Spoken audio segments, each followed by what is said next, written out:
Alors, avant d'entrer dans le voyage, je voudrais quand même vous dire deux mots, vous donner deux mots sur qui est Shackleton.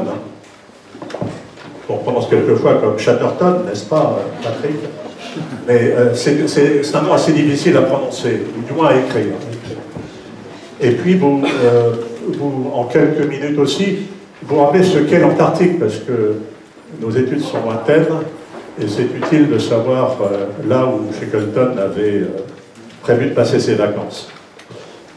Alors, Shackleton, en fait, c'est un nom, comme je disais, qui est assez connu, un nom anglais assez connu, qu'on retrouve d'ailleurs aujourd'hui, c'est un nom anglais, hein, pas irlandais, bien que Shackleton, Ernest de son prénom, soit né en Irlande. C'est un nom anglais fréquent. Aujourd'hui, il y a des chaussures Shackleton, il y a du whisky Shackleton, il y a un avion Shackleton de l'armée anglaise, il y a aussi un groupe de rock Shackleton. Il y a le meilleur, paraît-il, j'ai lu ça sur Internet, le meilleur joueur de foot d'après-guerre s'appelait Shackleton. Anglais. Voilà. Donc Shackleton, de son prénom Ernest, né en 1874 dans un comté sud-est d'Irlande, d'un père anglais et d'une mère irlandaise. Son père est médecin, donc c'est pas une famille dans le besoin. Shackleton ne part pas un jour comme ça, parce que, comme un basque pour trouver de l'emploi en Amérique latine. Non, c'est vraiment quelqu'un qui a une passion. C'est le deuxième enfant de 10 enfants, c'est le deuxième d'une famille de 10 enfants, et son père est médecin, et il a comme ambition pour son fils la médecine, évidemment. Mais son fils, lui, comme tous les grands personnages, est un adolescent un peu, pas très studieux, un peu fatigant, et il s'intéresse beaucoup, en fait, à l'aventure. Et je vous rappelle qu'on est dans une époque où l'aventure, c'est un genre littéraire extrêmement développé, hein. C'est l'époque de Jules Verne, c'est l'époque en Angleterre de Jack London, qui fait un certain nombre de ses romans se dérouler dans le détroit des Drake. Le Drake, c'est au sud de l'Amérique latine. Et Stevenson, par exemple, est également de cette époque. Donc, les enfants sont pas éduqués, mais environnés par cette atmosphère d'aventure. En France, il y a même un journal de l'aventure, j'ai vu, qui a été publié pendant très longues années. Son père retire Shackleton de l'école à 16 ans. Et Shackleton rentre dans la marine, mais pas dans la royale, il rentre dans la marine marchande, comme Mousse. Et puis il progresse, il devient troisième officier, deuxième officier, et commandant d'un bateau. Et nous sommes à peu près donc à la fin du 19e, à la fin du 20e, pardon. Non, à la fin du 19e, 1898. Il est chargé notamment de missions, il conduit beaucoup de missions de son bateau pour aller approvisionner l'armée anglaise dans son combat contre les Boers.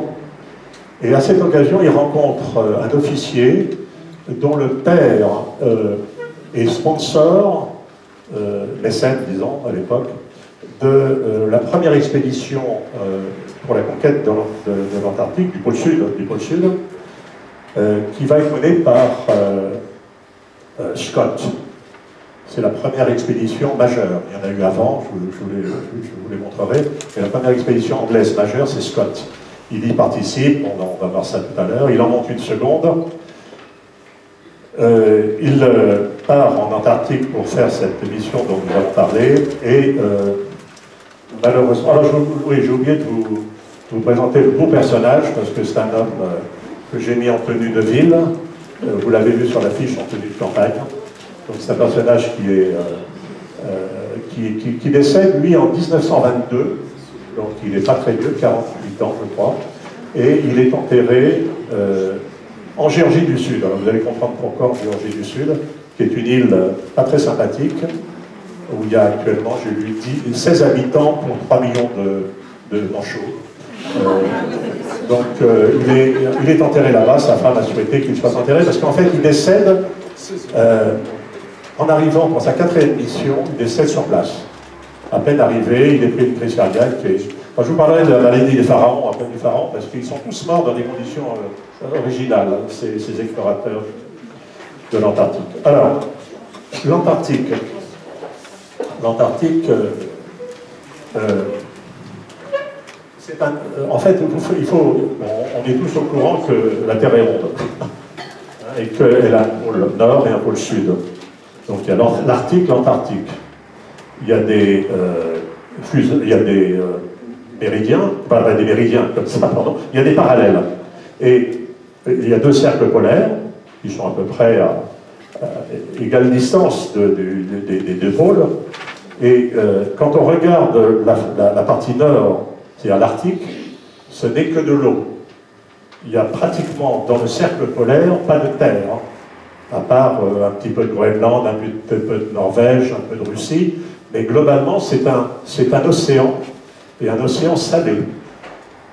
Quand on regarde l'Antarctique, c'est exactement l'inverse. C'est un gigantesque continent, avec des océans autour. Et ce continent, il est beaucoup plus grand que l'Europe.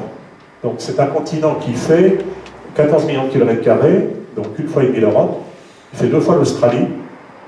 Et si on rajoute... En fait, il est constitué, ce continent, de 3 choses. Il est constitué d'un socle continental, c'est une terre, vraiment. Il est constitué de ce qu'on appelle des barrières. Alors, vous l'avez sur votre la fiche que je vous ai montrée. Il y a ce qu'on appelle les barrières. Les barrières, ce sont en fait des zones de glaciers qui tombent dans l'eau et qui constituent des plateformes. Et des plateformes à haute altitude. Ce n'est pas des plateformes dans l'eau, elles reposent sur l'eau. Et ce sont des plateformes qui sont gigantesques. Hein. Il y en a 2, notamment, la barrière de Weddell et la barrière de Ross.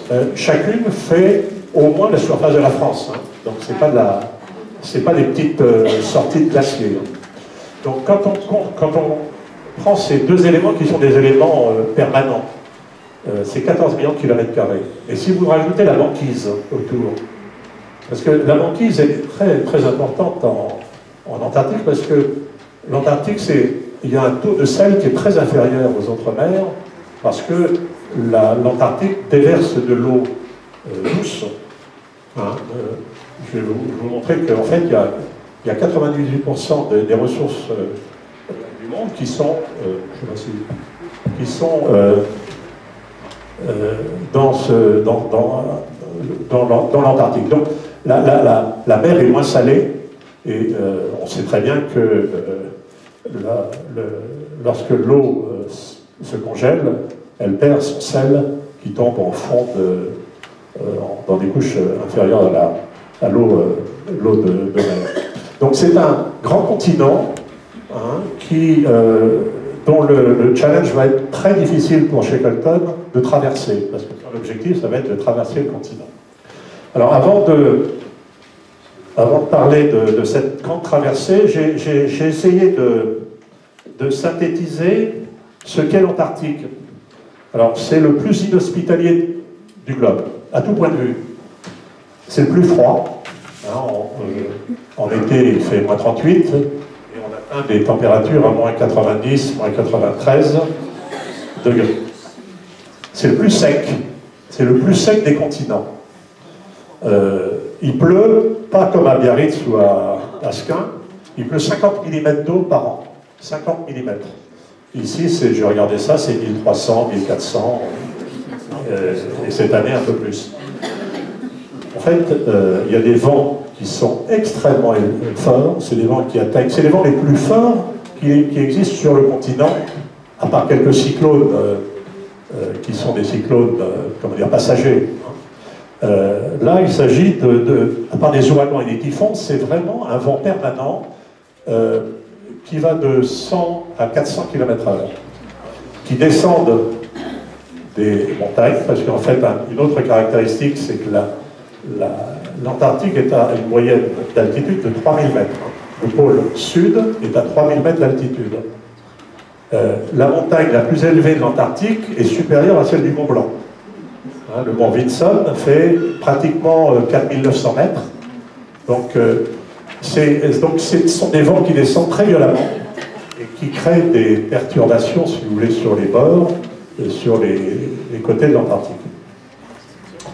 c'est donc le plus élevé en altitude, le plus venteux, celui, bon, on y reviendra après, c'est le plus obscur de tous les continents. Hein. Pendant la moitié de l'année, au pôle, le soleil donne la lune, c'est de l'obscurité pendant la moitié du temps. Et l'autre moitié du temps, c'est souvent une lumière très insoutenable, parce qu'il y a une réverbération sur la glace qui est extrêmement difficile à supporter. C'est celui qui compte le plus grand nombre de volcans. Il y a 150 volcans en Antarctique. Donc encore un qui fonctionne, mais sur la périphérie, hein, dans l'île de la Déception. Donc c'est celui qui a la plus grande réserve d'eau. C'est celui qui est entouré par le plus grand nombre d'océans. Il y a 3 océans, hein, l'océan Atlantique, Pacifique et Indien. Et c'est de là qu'est né ce fameux courant, si vous voulez, c'est je crois que la caractéristique la plus importante pour notre expédition, c'est qu'on va être pris dans des courants gigantesques qui créent des dérives colossales, c'est-à-dire que l'Antarctique, donc, vous le voyez, est une sorte de comète avec une queue. Il y a si vous regardez le plan, vous avez un rond et puis vous avez une comète qui s'appelle la Terre de Graham. Mais la Terre de Graham, entre la Terre de Graham et la péninsule sud-américaine, il y a un passage, le passage Drake, hein, le Cap Horn et le passage Drake, et tout le reste donc, est libre de circulation. Et on assiste à un vent, si vous voulez, puissant qui crée des courants, et ce courant tourne d'ouest en est. Donc il va, si vous voulez, si vous traversez le détroit de Drake, vous le prenez depuis le Chili, et vous allez vers l'Afrique, porté par le courant. Et c'est un courant qui fait quand même à peu près 4 km/h, donc c'est pas négligeable. C'est, d'après ce que j'ai lu, une masse colossale, c'est 150 millions de mètres cubes qui circulent à toute vitesse dans un... D'après ce que j'ai lu, c'est 150 fois l'Amazone comme débit. Donc c'est vraiment quelque chose qui va surprendre, non pas surprendre parce qu'ils le connaissaient, mais qui va nous surprendre quand on va aller avec Shackleton.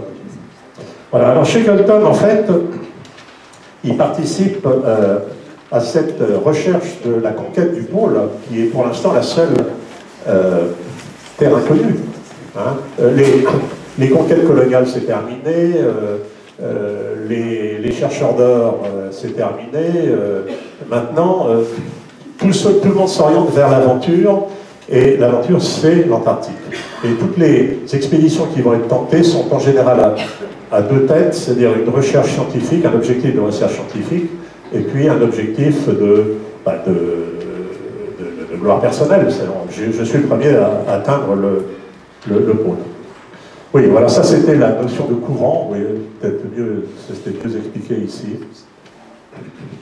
Alors, ça c'est une baleine. En fait, l'histoire de l'Antarctique, il y a eu beaucoup de tentatives de l'Antarctique. Les premiers à toucher l'Antarctique, mais à toucher seulement, à approcher, le premier c'est Drake. Vous connaissez Drake, le corsaire anglais, là, qui après avoir combattu les Espagnols, vient se perdre dans cette zone-là. Hein. Il y a un autre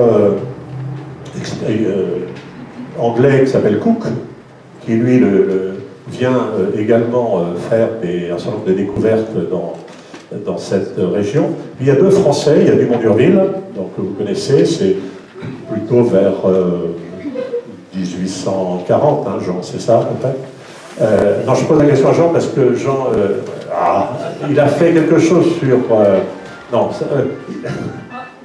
il a fait quelque chose sur la Pérouse, et Dumont d'Urville utilise le même nom de bateau, l'Astrolabe, et missionné par, ça devait être Louis-Philippe à ce moment-là, je crois, où il est missionné par le roi pour rechercher éventuellement les restes de l'Astrolabe de la Pérouse, hein, je crois. Après, il y a Charcot, qui est bien connu. Alors Charcot, oui, alors en fait, les premiers à avoir été réellement implantés sur la périphérie de l'Antarctique, ce sont des Norvégiens. Et voilà, là il y a un petit film qui avait été fait par le photographe de Shackleton. Quand il arrive, c'est... Je ne sais pas si on voit grand-chose, mais je vais vous montrer la baleine. la baleine elle est là, il y a un type qui est en train de la scier là. Voilà. Hein? Voilà. Et puis on en voit une autre par là, je crois, après. Donc il y avait une implantation de Norvégiens qui ont fait un commerce de baleines extraordinaire et qui se sont installés au début du 19e, hein, et qui était antérieur à l'arrivée de Charcot. Alors voilà Charcot qui, dans des conditions qui ne sont pas désagréables parce que son sponsor c'était Boom. Alors il est assis là. Alors c'est pas dans ces conditions qu'on va partir en Antarctique. Hein. Voilà. Alors pardon. Alors Charcot, puis les trois grandes expéditions dont je vous ai parlé tout à l'heure, Scott, l'expédition Discovery, Shackleton, l'expédition Nimrod, et puis Amundsen, le Norvégien, qui lui, en fait, est celui qui découvre le pôle Sud. Parce qu'en fait, les Anglais, dans leurs expéditions, je ne vais pas trop m'étendre sur ces expéditions, en fait, raisonnent de façon en marin et non pas en montagnard. Ils sont avec des tenues de marins, ils ont des poneys manchoux, et quand on va au pôle Nord, au pôle Sud, on monte à des altitudes, on passe des glaciers. Les poneys manchoux dans le glacier, c'était pas ce qu'il fallait. Et puis, ils ont paraît-il, ils sont les amis des bêtes. Donc, ils ne veulent pas que les chiens halent les traîneaux. Donc, ce sont les hommes qui font le halage. Hein, ce qu'on appelle en anglais le manhauling. Et vous allez le voir, ils sont tous avec harnachés, ils tirent les traîneaux. Donc, évidemment, la dépense physique est très supérieure à celle du Norvégien, qui, lui, a la culture du ski, a le vêtement qu'il faut, vous le verrez sur les photos, et qui a des chiens de traîneau, et qui fait 30 à 40 km par jour, alors que les Anglais n'en font que 20. Et la découverte du pôle par Amundsen est due à ça. C'est en fait la troisième expédition dont je parlais est une expédition qui était en concurrence. L'anglais Scott, le norvégien Amundsen. Ils sont partis pratiquement à 10 jours d'écart et Amundsen est arrivé 30 jours d'avance, 35 jours d'avance. Il a laissé un petit drapeau norvégien, une petite feuille en disant « Welcome » et merci de remettre cette lettre au roi de Norvège, Håkon, pour bien confirmer que je suis arrivé au pôle.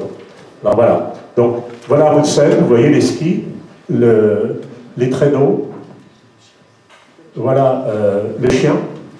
Hein, le chien et les trois, ils étaient 4. Et on voit Scott qui arrive 35 jours après, et eux qui ont des tenues, alors je ne sais pas si vous voyez les chaussures, c'est pas des chaussures, comment dire, adaptées au terrain, alors que c'est la deuxième expédition de Scott. Ils n'ont pas de... Ils ont eu des chiens, ils ont essayé quand même, instruits par l'exemple, d'avoir quelques chiens, mais ils les ont renvoyés. Ils les ont renvoyés parce qu'ils n'avançaient pas. Ils n'arrivaient pas, ils n'étaient pas des, comment on dit, des ushers, des conducteurs de chiens. Voilà, alors, maintenant, rentrons dans l'expédition elle-même. Shackleton, lui, il a compris que, de toute façon, c'est pas en conquérant le pôle Sud qu'il faisait sa notoriété, puisque c'était fait. Il change de logique et il dit, moi, je vais faire la traversée dans l'Antarctique. C'est-à-dire, je veux partir de la mer de Weddell, faire ce chemin-là, et venir à la mer de Ross. Là, c'est... Vous partez d'Asquin, là, et vous arrivez à Moscou, ici. Par moins 80, par des vents colossaux, par une visibilité nulle. Alors, Scott recrute, non, pas Scott, Shackleton, voilà. Non, Shackleton, donc, va, grâce au financement d'un financier très, très puissant qui s'appelle James Caird, dont on y reviendra parce que c'est le nom du bateau, d'un des bateaux qui a sauvé l'expédition. Grâce à ces financements, il acquiert 2 bateaux. l'un qui s'appelle l'Endurance, qui va l'aider, qui va lui permettre d'aller sur le site du départ.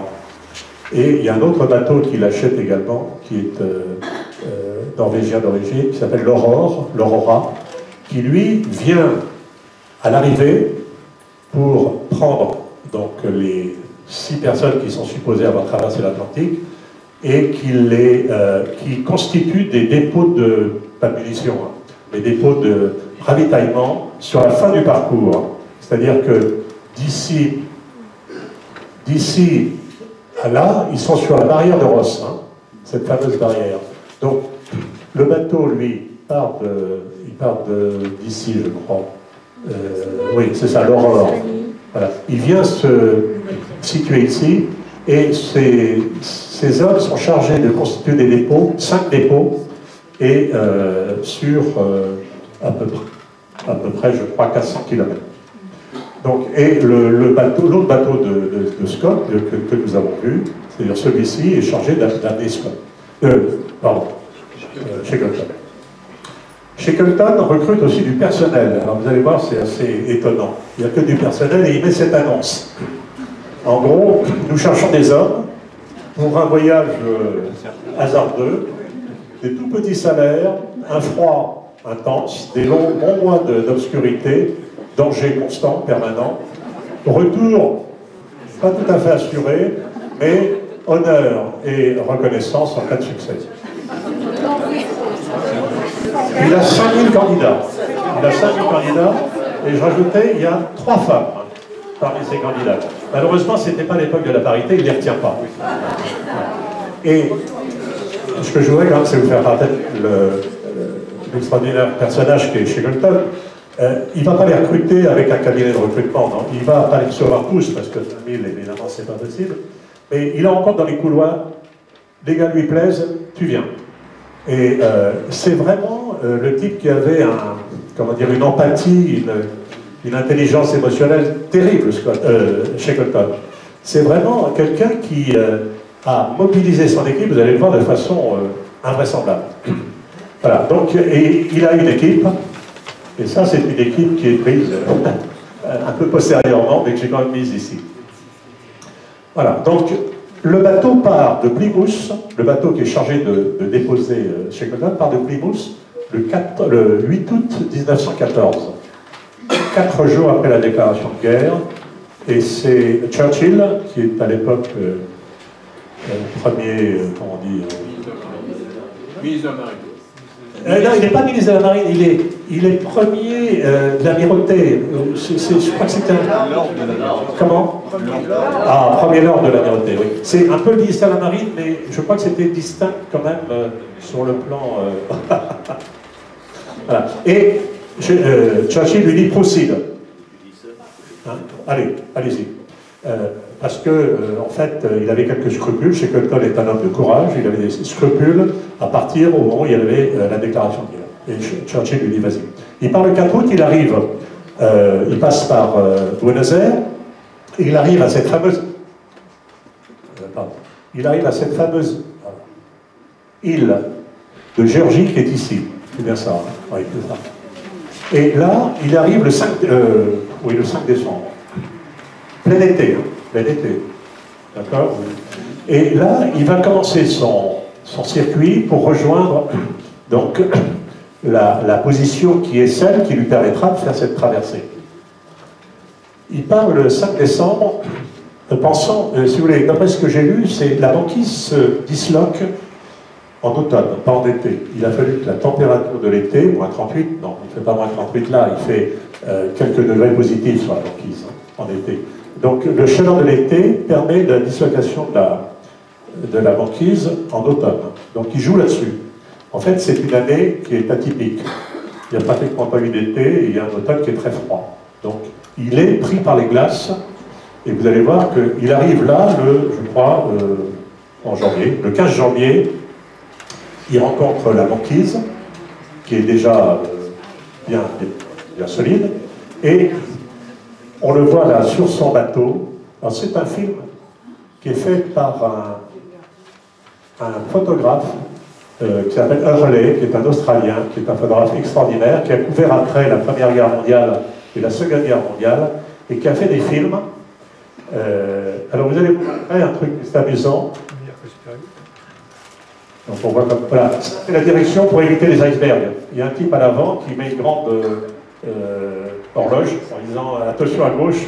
Voilà, Shackleton, qui est en tenue déjà un peu plus circonstancielle, qui prend son sextant, hein, il n'y a pas d'autres mesures, hein, il n'y a pas de GPS à l'époque, il n'y a pas de balise Argos, et ça c'est les chiens, il y avait 60 chiens quand même.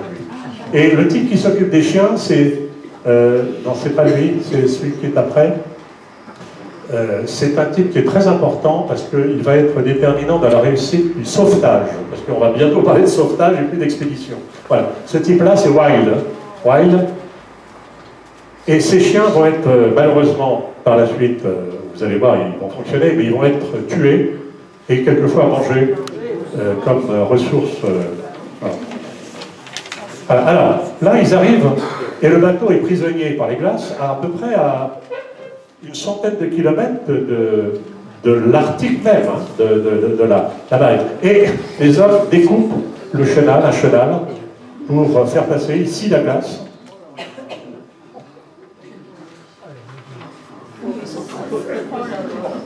Ils poussent le bateau, vous allez voir, c'est incroyable.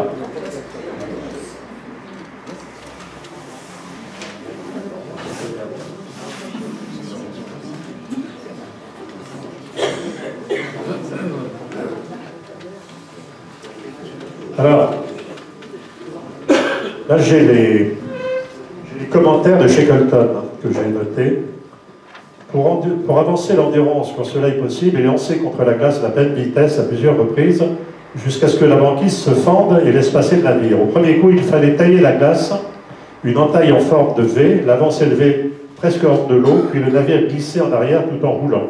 Ensuite, nous faisions marche arrière de 200 ou 300 mètres, alors à toute vitesse, le bateau était de nouveau précipité dans le centre du V. Une échancrure se découpait dans laquelle le bâtiment, comme un grand coin, venait s'enfoncer à plusieurs reprises. Au quatrième essai, généralement, la glace cédait. Voilà. Donc, ils sont pris par les glaces et il est pour eux allez, alors ils sont pris par les glaces. Et oui, ils sont pris par les glaces. Ça, c'est pas un iceberg. Hein. C'est pas du tout la barrière dont je vous parlais. Ils sont pris par les glaces. Alors c'est pas là où ils voulaient arriver, évidemment, puisque vous le voyez sur votre carte. Ils font un cercle, donc ils vont passer devant, si vous voulez, la côte, mais c'est pas à l'endroit où ils s'arrêtent. Et ça, c'est un iceberg. On verra l'importance des icebergs par la suite. Et c'est eux qui délivrent cette fameuse eau moins salée de l'Antarctique.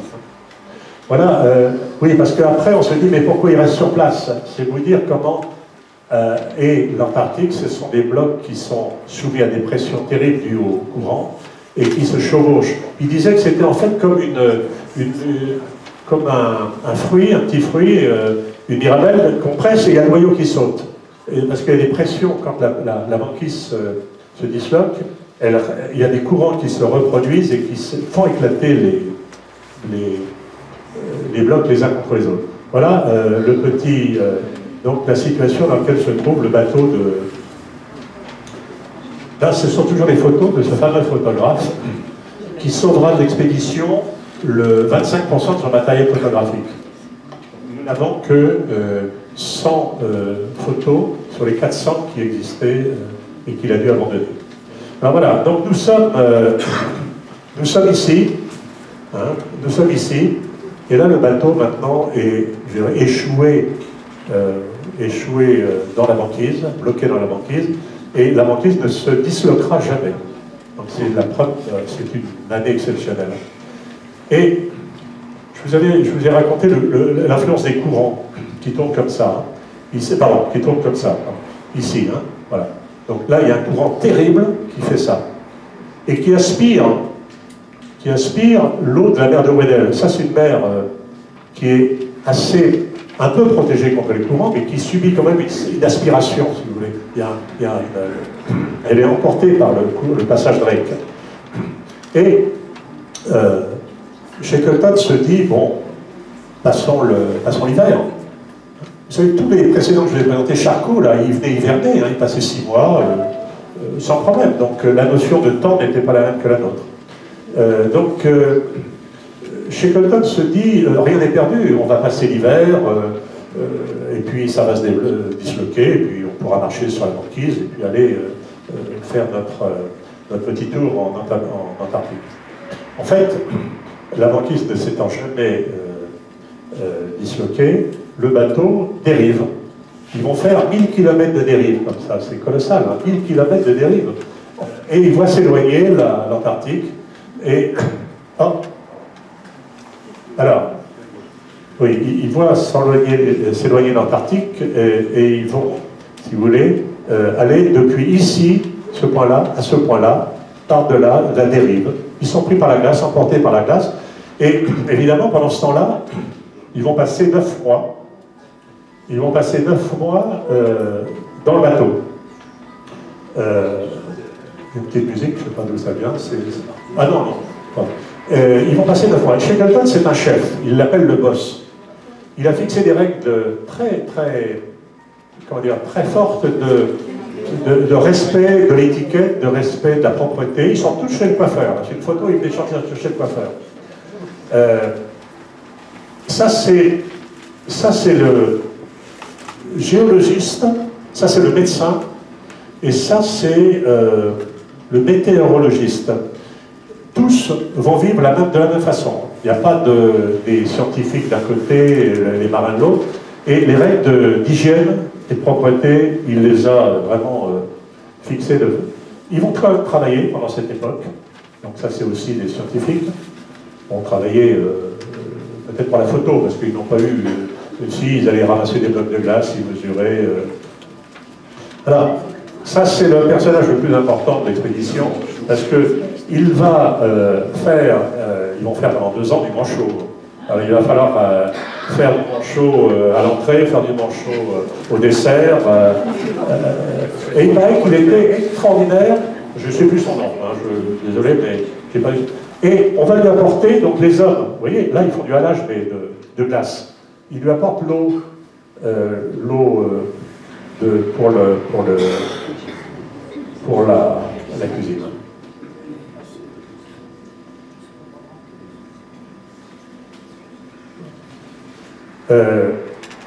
La vie à mort, toujours. C'est pour montrer que pendant 9 mois, ils sont dans un bateau. Hein. Alors, il va y avoir aussi des distractions. Voilà, alors, ils font comme dans le camp de prisonniers, ils font des spectacles. Ils jouent au billard. Et ils jouent au foot. Alors là, vous avez... C'est extra, moi je trouve c'est très émouvant de voir ces gars-là qui sont au début de leur périple et ils jouent au foot sur le bateau est toujours debout, on voit derrière, et bloqué. Voilà. Ils entraînent les chiens, et vous voyez la difficulté sur la banquise, hein, on n'est pas sur l'Antarctique, hein, de faire fonctionner les chiens, vous comprendrez après pourquoi il y a cette photo actuellement. Voilà le photographe, Hurley, le photographe dont je vous parlais, qui est super, vraiment. Et là, le bateau, au bout de 1 mois, le 27 octobre, ils doivent 1915,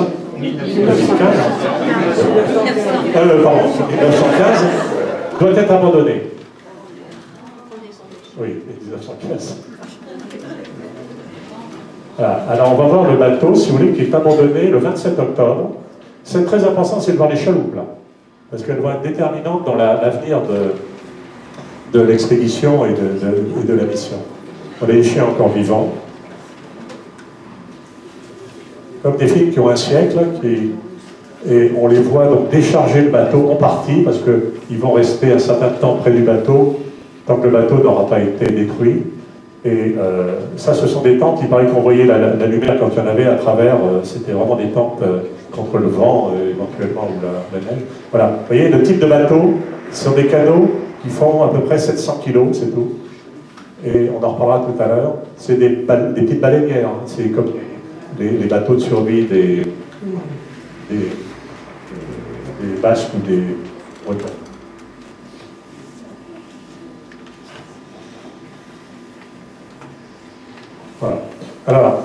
le bateau, de plus en plus, il a été évacué. Le bateau prend une gîte inquiétante. Et il est même, d'ailleurs on le voit là, vous voyez, le 21 novembre, il est complètement broyé par la glace, détruit, et il ne reste que de la ferraille.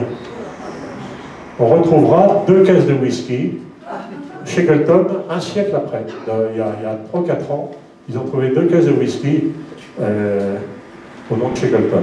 Il manquait une bouteille, on se pose la question, ils n'étaient pas ouverts, donc on s'est dit peut-être qu'il y a un mystère là-dessous. Un autre mystère, j'en profite, c'est de dire qu'il y a un passager clandestin qui est parti avec eux. Un type qui avait 18 ans, qui avait posé sa candidature pour être recruté, que Shackleton a dit non, désolé, t'es trop jeune. Ah ben, il s'est faufilé dans le bateau et ils s'en sont aperçus 3 ou 4 jours après. Et Shackleton ne l'a pas regretté. Et quand ils sont arrivés à l'île de l'éléphant, c'est le premier qui l'a sorti sur l'île. Bon, on y viendra. Voilà le résultat. Shackleton un peu surpris. Alors là, à ce moment-là, Shackleton, c'est un homme de réaction. Il a tout de suite compris que, bon, l'expédition, maintenant, c'était plus le problème.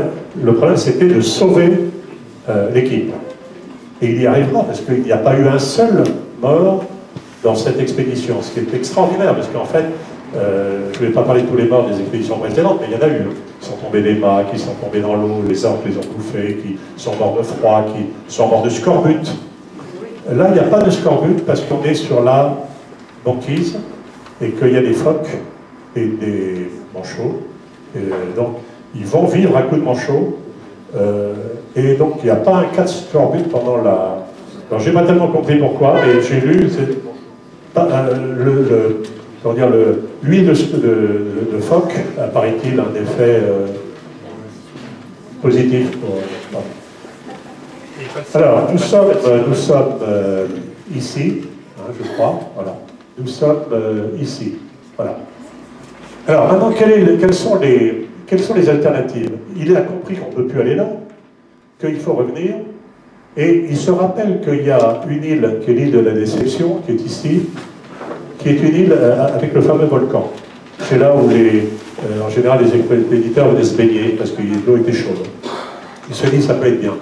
Puis en plus, il y a un bateau, une dizaine d'années avant, un bateau suédois qui avait coulé, qui avait été pris par les glaces, comme eux, et il y avait des dépôts de nourriture qui avaient été déposés. Bien sûr, disant c'est rien à l'échelle de la congélation. Donc il s'est dit, on va peut-être aller sur l'île de la Déception, puis après il a changé de point de vue, il s'est dit, je vais aller à l'île Paulet. Alors l'île Paulet, elle est pas... Vous l'avez, elle est ici. Voilà. Bon. Donc, et en fait, ils iront, bon, on verra après. Alors, ils commencent à tirer le bateau, selon la bonne technique, si vous voulez, du halage humain. 700 kilos, sur des traîneaux, ils font... ils ont 200 km à faire pour rejoindre l'île Paulet. Ils en feront 18 en une semaine. Donc, ils décident d'arrêter, et on voit d'ailleurs les conditions dans lesquelles ils sont. Donc, ils étaient obligés. J'ai pas mis une vidéo qui était intéressante. Hein, André, c'est les chiens qui passent à travers les blocs. C'est montré qu'il n'y avait pas de possibilité. Donc, ils vont faire un camp de fortune à proximité du bateau, et là, ils vont dériver. Mais ils dérivent sur une énorme banquise, hein. Elle n'est pas encore disloquée. Le problème va devenir que lorsqu'ils vont repasser le cercle polaire, aspirer vers le nord, la banquise va se disloquer. Et ils vont être obligés de mettre des bateaux à l'eau. On verra ça, mais là, c'est pour l'instant très... Ils vont passer 3 mois comme ça, du mois du 21 novembre au 19 avril, je crois. Et là, Shackleton à nouveau fixe les règles. Il est vraiment le patron, c'est incroyable. Il a un charisme vis-à-vis de ses hommes qui est fantastique. C'est vraiment le leader d'équipe parfaite. Alors, oui, alors je vous donne un peu. Alors, il dérive le long de cette terre de Grave, là, en passant là, et il voit les îles, on ne les voit pas là-dessus, mais il voit les îles passer, avec la possibilité de les rejoindre. Alors, il remonte le cercle polaire, et ça c'est un dessin, parce que là il n'y a pas de photo possible. Il remonte le cercle, il retraverse le cercle polaire, là la banquise se disloque. et ils ont l'option de mettre à l'eau leur canot. Pas trop vite, parce que sinon ils sont broyés par les icebergs et les dérivants. Hein. Et là, à partir du moment où ils vont sentir que comment dire, que la condition de leur survie est posée, ils vont mettre les bateaux à l'eau, mais toutes les nuits, ils doivent remonter les bateaux sur ce qu'ils appellent les flots. Les flots sont des glaçons. Et en fait, ils passent le jour à se faufiler à travers les blocs de glace, et la nuit, ils accostent au bord des glaçons, qui font en général 60 mètres sur 20, c'est ce qu'il dit dans ses souvenirs. Parce qu'en fait, on a de très nombreux souvenirs, ils sont tous vivants.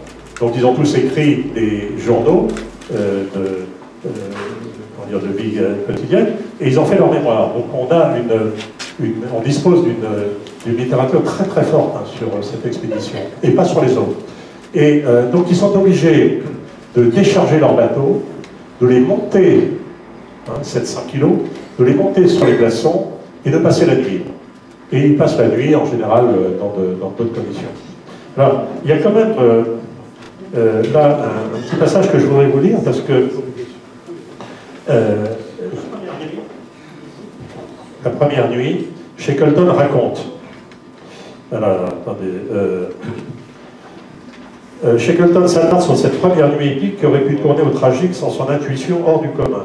Alors il dit: une sensation de malaise m'a fait me lever et sortir de ma tente vers 23 heures. Il est sur un morceau de glace, comme ça. Cette nuit, j'ai jeté un coup d'œil dans le camp paisible. Des étoiles entre les bourrasques de neige montraient que le flot avait tourné par rapport à la houle. Donc le glaçon s'est déporté. Et pris une position l'exposant à une cassure. Je vous rappelle, on est dans des mers horribles. Hein. Il y a un proverbe marin qui dit, je crois, au-delà des 40e rugissants, je crois, il n'y a pas de loi, et au-delà des 50e hurlants, il n'y a pas de Dieu. Donc là, ils sont dans les 50e, hein. Ils sont même dans les 60e, là. On est toujours dans tant qu'ils ne sont pas arrivés en Géorgie, on est toujours dans les mers les plus violentes. Là, pas encore de trop, parce qu'ils sont protégés par la terre de Graal, mais ça commence à bouger. Là. Je me suis avancé vers le veilleur de nuit pour l'avertir et surveiller attentivement les failles. Au moment où je passais devant la tente des marins, le flot s'est fêlé exactement quand il se trouvait soulevé par la crête d'une vague et s'est ouvert juste sous mes pieds. Les marins étaient dans une tente qui a commencé à s'aplatir en même temps que la glace s'ouvrait. Un bruit étouffé suggérant une suffocation surgit du fond de la tente écartelée. J'ai bondi, aidant les hommes à sortir de là, et je demandais: ça va? Quelqu'un m'a répondu: il y en a deux à l'eau. La fente s'était largement ouverte, et me mettant à plat ventre, j'ai vu un objet blanchâtre flotter. C'était un sac de couchage avec un homme dedans. Je l'ai saisi et hissé l'homme et son sac sur le flot. Quelques secondes plus tard, les deux bords se rejoignaient violemment. Heureusement, il n'y avait qu'un seul homme à l'eau, sinon cet incident aurait tourné à la tragédie. Du sac est sorti Holmes, trempé jusqu'à la taille, mais sans dommage. Un instant après, leur plateforme s'ouvre et s'écarte de nouveau irrémédiablement en chenal. Le James Caird. James Caird, c'est le bateau principal, c'est celui... il y en avait qui était un tout petit peu plus grand que l'autre, et c'est pour ça qu'on l'avait baptisé du nom du sponsor. Donc le James Caird et la tente de Shackleton... le James Caird et la tente de Shackleton se trouvent d'un côté, les deux barques et tous les hommes de l'autre. 2 ou 3 se précipitent pour aider le boss à plier sa tente, tandis que les autres détachent les amarres du James Caird et le tirent par-dessus le chenal qui s'agrandit. Ils sont tous passés à temps sur l'autre rive qui s'élargit toujours. Shackleton se retrouve d'un coup seul sur son île que le courant emporte dans la nuit. Worsley, qui est un homme, qui est le marin, le chef capitaine du bateau, raconte: nous avons été obligés de jeter à la mer le Stancombe Wills, qui est un des canots, aussi vite que possible pour le ramener. Les quelques minutes que cela a pris pour récupérer Shackleton sont parmi les plus angoissantes que j'ai jamais connues. Voilà. Donc, ils sont dans une situation qui n'est pas très confortable. Ils vont passer 4 jours dans ces conditions. Il faut imaginer qu'il y a beaucoup moins d'eau douce à partir du moment où la banquise se forme, donc ils vont souffrir de la soif. On ne parle pas de la faim, parce qu'en fait, ils sont sur des bateaux, il n'y a pas de phoque sur les bateaux, et même s'ils font des réserves, on verra, là, ils n'en ont pas. Donc, ils sont dans des situations qui est critique. Shackleton, en bosse, passera 4 jours sans dormir, en tenant un des haubans de son bateau, l'auban, non, il n'y en a pas, parce qu'il n'y a pas de mât, mais tenant quelque chose, il passe 4 jours sans dormir, et il réveille ses types pour que aucun ne soit lent. Il faut dire que c'est encore plus difficile de vivre là, parce qu'il y a l'humidité qui n'existait pas sur la banquise où ils étaient, pas dire au chaud, mais au sec. Donc, ils vont arriver, après 4 jours vraiment incroyables, ils vont arriver à l'île de l'Éléphant, qui est une île qui n'a jamais été touchée par aucun homme. J'ai lu ça, c'est le 497e jour de leur expédition depuis qu'ils ont quitté une terre ferme.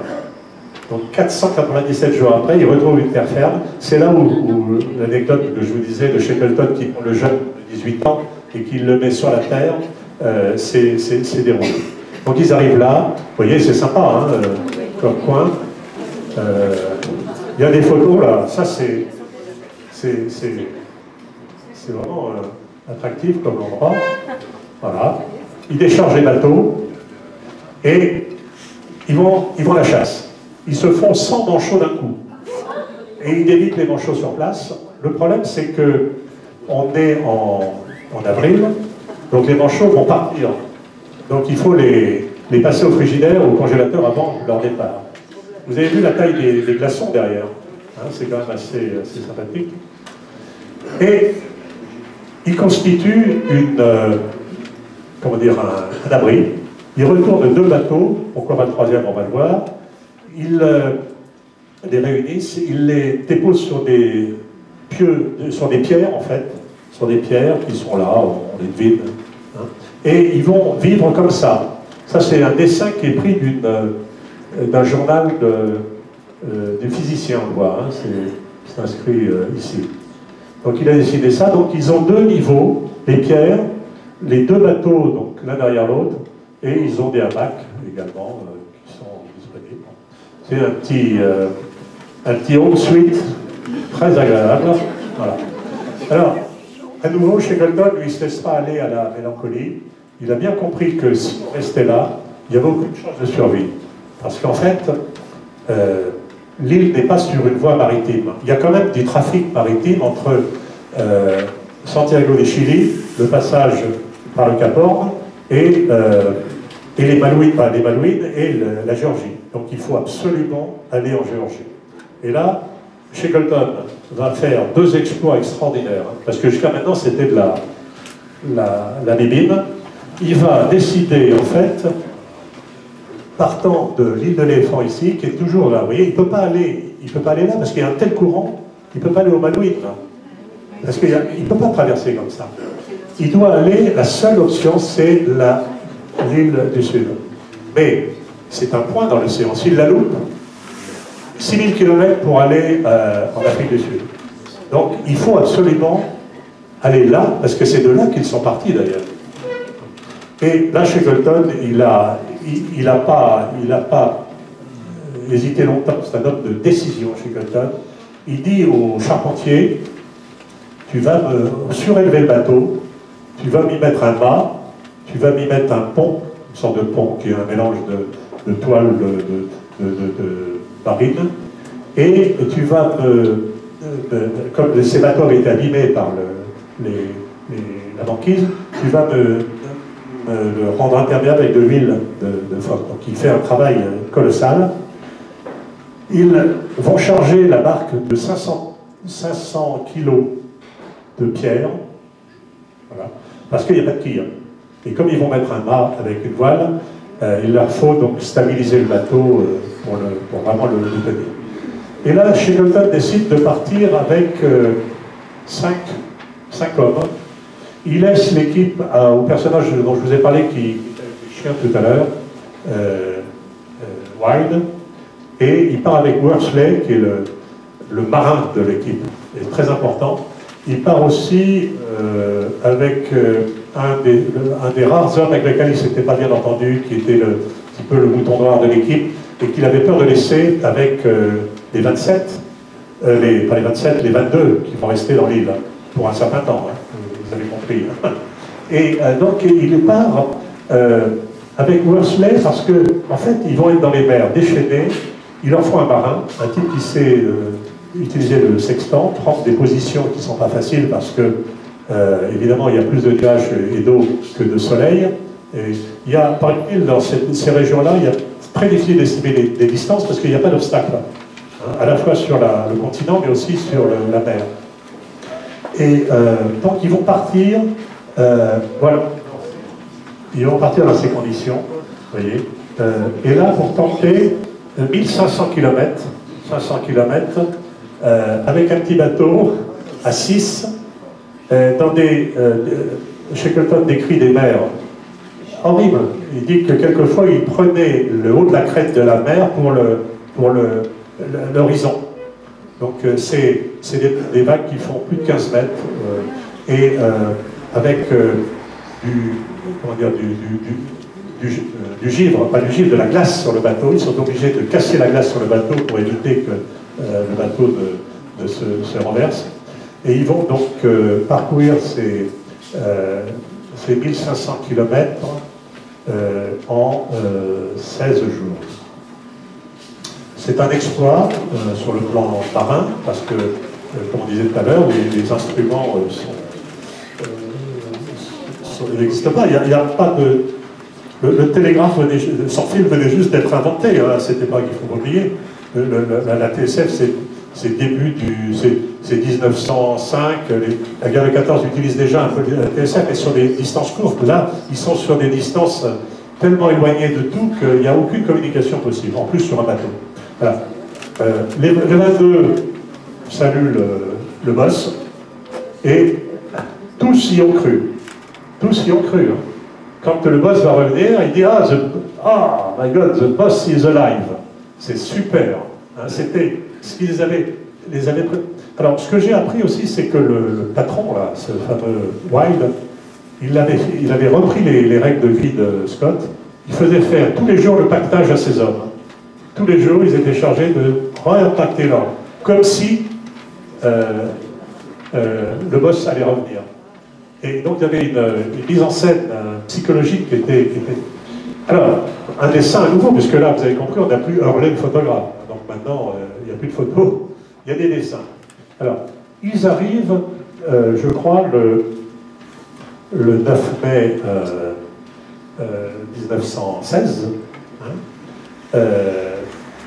sur l'île de la Géorgie. Alors, l'île de la Géorgie, c'est ça.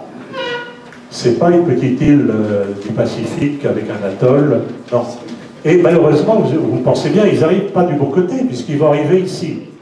Hein, donc, cette île, ils arrivent comme ça, hein, ils vont accoster l'île par ici, après un terrible ouragan qui se produit, ils sont obligés de rester pendant une journée à distance, et cet ouragan d'ailleurs aura causé la destruction d'un très gros bateau de commerce qui passait à distance.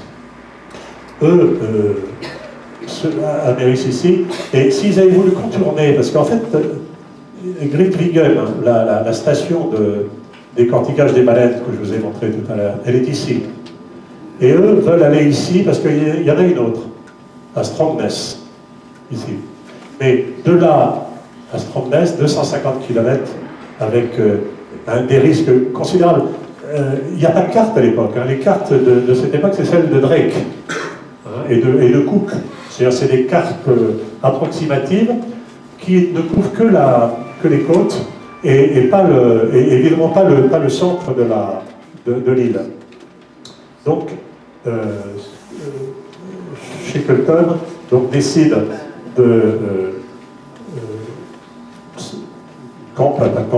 d'attendre 2 jours ici, et puis choisit 2 hommes avec lui pour mener une expédition incroyable. C'est la traversée de l'île de la Géorgie du Sud L'île de la Géorgie du Sud, c'est une île qui a des montagnes qui font 3000 mètres. Et vous savez, là-bas, dans ces régions-là, les glaciers descendent à 100 mètres, 200 mètres. Hein. Nous, on a été en Patagonie, à 250 mètres, on domine des séracs qui tombent, qui craquent.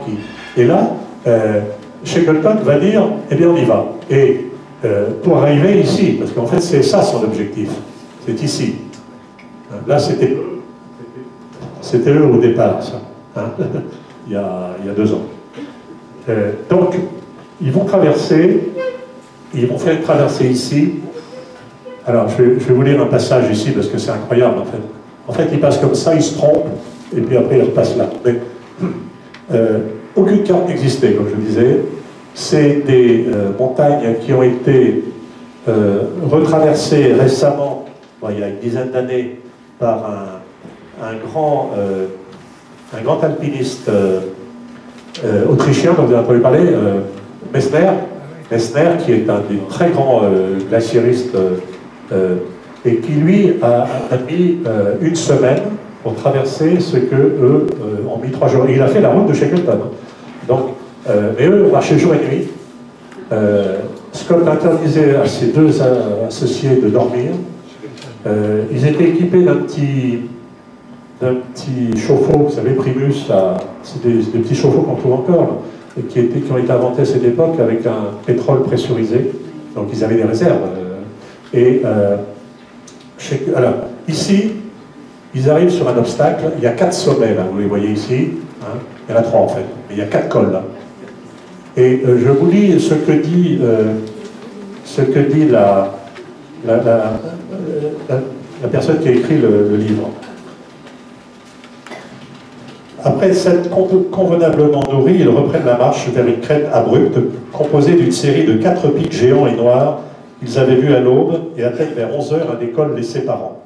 Là, ils constatent que les différentes routes sont formées, soit par des précipices, soit par des dents rocheuses. En bas de cette crête s'étend sous leur regard un chemin éventuel vers l'est. Il faut donc descendre cet pic, mais comment? Ils aperçoivent au bord de la mer, dans le lointain, des plaques de verdure et imaginent qu'ils pourraient y passer la nuit. Le col où ils se trouvent n'est pas praticable. Ils contournent par le nord le pic, ils le flanquent et se trouvent à nouveau dans un col semblable au précédent, devant le même panorama en contrebas, vers lequel ils désirent se rendre. Ce deuxième col est lui aussi impraticable. Ils tentent leur chance du haut du 3e col. Il faut donc redescendre, continuer vers le nord, remonter, ce qui devient terriblement décourageant. Ils s'arrêtent entre le 3e et le 4e pic pour constater avec dépit que devant eux, la pente paraît sans fin et surtout très raide. Ils ont perdu des heures à zigzaguer le long de cet alignement de gros rocheux pour arriver devant les mêmes difficultés. Au 4e col, ils restent un moment hébétés devant ce gouffre neigeux. Les reliefs sont effacés par la tombée du jour, ils ne voient même pas là où il aboutit. Sur de la rocaille ou sur des crevasses. Ils ne doivent en aucun cas rester à geler sur les hauteurs que le moindre vent rend glacial. Les 3 hommes se consultent d'un regard et comprennent qu'ils pensent la même chose, au même moment. D'un coup, Shackleton lance « Allons-y les gars ». Ils prennent le risque. Ils descendent un premier palier sur ses pas grâce à des entailles pratiquées avec l'herminette du charpentier. Il faut savoir qu'en fait, ils ont pris comme piolet l'herminette du charpentier. Ils ont des chaussures sur lesquelles, je vous les montrerai tout à l'heure, ils ont adapté des vis de charpenterie marine pour faire servir de crampons. Et ils ont une corde. Alors, ils descendent un premier palier avec l'herminet du charpentier, puis se trouvent une centaine de mètres plus bas face à une autre pente raide. Leurs vêtements sont trop élimés pour qu'ils osent se laisser glisser sur les fesses. Ils roulent la corde, en font une sorte de tapis sur lequel ils s'assiedent, en s'emboîtant les uns dans les autres, et, horrifiés de se livrer ainsi à l'inconnu, se lancent. Si Shackleton était tendu et inquiet au début, d'avoir pris cette hasardeuse décision, en quelques secondes, il est pris d'une ivresse juvénile ainsi que ses 2 compagnons. Tous les 3 hurlent de plaisir en déballant ce toboggan sans même savoir s'ils vont à la mort. Encore une fois, l'instinct et le 6e sens avaient dicté à Shackleton la seule solution possible. Les montagnards qui ont marché sur ses pas par la suite ont su que s'ils s'étaient lancés de la même manière du haut de l'un des 3 premiers cols, ils auraient péri écrasés sur la roche. Ils ont pris ce risque et l'unique endroit où ils pouvaient le faire, c'est en pente douce que s'arrête le toboggan. Se remettant debout, ils sont des Britanniques. Ils se serrent cérémonieusement à la main pour se féliciter mutuellement. Il ne faudra pas faire ça trop souvent, rappelle tout de même Shackleton. En 3 minutes, ils ont dévalé plusieurs centaines de... Les voyageurs continuent leur marche sur environ 1 heure, puis s'arrêtent pour prendre un repas chaud. L'état de leurs vêtements a empiré depuis cette descente vertigineuse. Il est temps qu'ils... Voilà, donc, en fait, Shackleton, c'est un homme qui... J'ai lu un certain nombre de films sur lui. Le commentaire d'un Anglais, il dit c'est le lucky man. Il a toujours eu de la chance, sauf qu'il a tout échoué dans ses tentatives de découverte du pôle. Et là, c'est un échec, mais il va se grandir dans l'échec, en fait.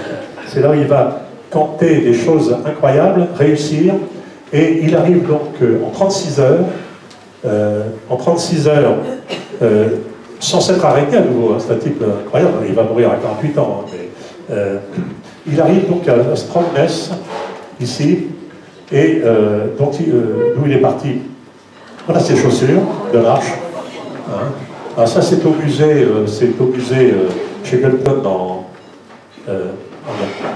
il y a 2 musées Shackleton, un en Irlande et un dans la région.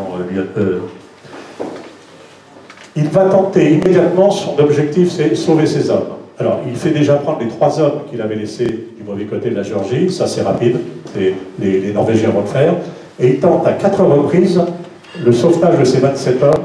À 3 reprises, il échoue à cause du pack, et la 4e, c'est grâce à un bateau chilien, qu'il peut les sauver, et il les sauve le 30 août seulement. Donc ces 22 personnes sont restées 4 mois et demi sur l'île de l'Éléphant à consommer du phoque. On n'en a pas beaucoup parlé en France, parce que c'était la Première Guerre mondiale. D'ailleurs, les Britanniques ont refusé de fournir des bateaux de sauvetage pour aller à la recherche des hommes, parce qu'on était en temps de guerre. Il a fallu que Shackleton se débrouille par ses propres moyens. Et donc on en parle quand même un peu dans la presse anglaise à cette époque. Voilà, donc ça c'est le Daily Mirror. Et alors je voulais, en fait, j'espère que vous avez compris, c'est une ode à Shackleton en fait que j'essaie de vous faire passer, parce que le personnage compte autant que l'expédition. Shackleton est devenu dans de très nombreux cours d'entreprise le modèle du leader civil. C'est celui qui réunissait la plupart des compétences d'un leader. Et les cours de leadership maintenant sont faits à base de Shackleton. J'ai une liste, si vous consultez Internet, vous trouverez des écrans entiers le cours de ICI de Shackleton, le cours du cabinet machin Shackleton. Parce qu'en fait, j'ai essayé de relever là, les qualificatifs pour développer ses compétences. Il a le charisme, il a l'empathie et l'humanité. C'est un type qui fonctionnait avec ses hommes. Il avait une intelligence émotionnelle extraordinaire. Il était courageux, il avait une vision. Il décidait en circonstances à risque. Il n'avait pas le droit à l'erreur. Hein. À l'époque, ça n'existait pas le droit à l'erreur. Là, il y avait le droit de décider, mais avec les conséquences immédiates. Créatif et très intuitif. Il avait cette intuition qu'on a vue tout à l'heure, au moment où la glace va se fendre, il sent les choses, c'est certain.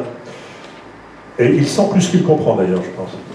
Et il a des valeurs fortes de solidarité, de courage et de justice. C'est un optimiste et il est responsable. Donc au cours de cette expédition, il a échoué, mais il a montré qu'il était capable de conduire une équipe à la survie. Et il a été remarquable et tous ces hommes le disent. D'ailleurs, j'ai là relevé un jugement de Paul-Émile Victor, qui est le dernier. Oui, alors, je vous avais parlé des bénédictions des pharaons. J'ai oublié, en fait, Drake, il est mort du typhus au cours d'une expédition. Cook, comme son nom l'indique, il est passé dans une casserole. Il a été bouffé par les papous. C'est vrai, hein. Charcot, lui, il est mort... déjà, Dumont d'Urville, il est mort dans un accident de train à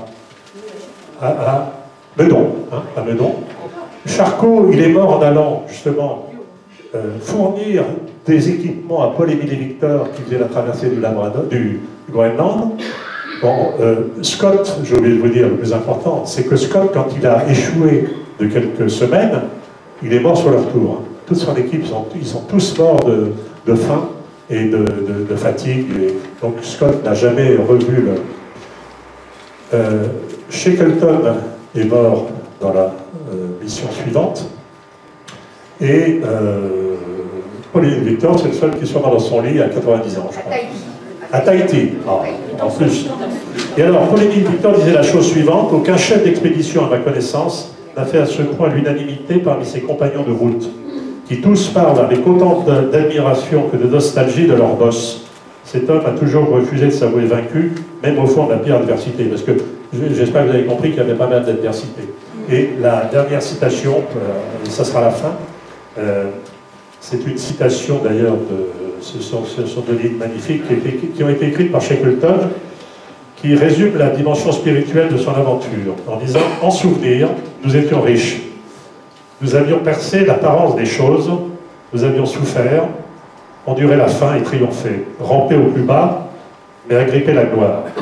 Nous élevant dans la grandeur, nous avions vu Dieu dans ses splendeurs, écouté le message de la nature, et nous avions atteint l'âme nue de l'homme. » Voilà, donc le résultat de cette expédition, qui n'est pas un résultat brillant, mais qui a créé une véritable scène dramatique. Voilà, j'espère que je n'ai pas été trop long.